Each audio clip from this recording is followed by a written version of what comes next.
हे बघा, या व्हिडिओच्या माध्यमातून तुमच्या मनात शंका असतील फिटमेंट फॅक्टर नक्की किती असणार आहे, संभावित फिटमेंट फॅक्टर किती, काय शक्यता आहे, तर त्या सर्व शंका दूर करण्याचा प्रयत्न केलेला आहे.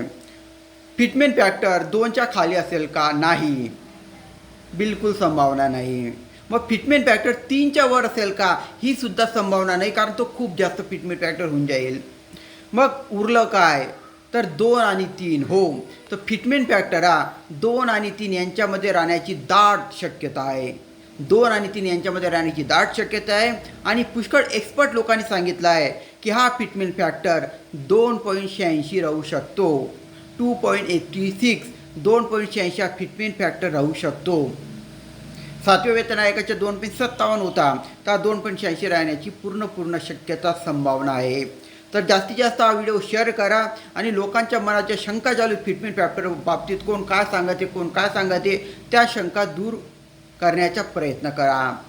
तर करा हा व्हिडिओ जास्तीत जास्त शेअर, आणि तुम्हाला माहिती आवडली असेल तर सबस्क्राईब करा शेअर. धन्यवाद.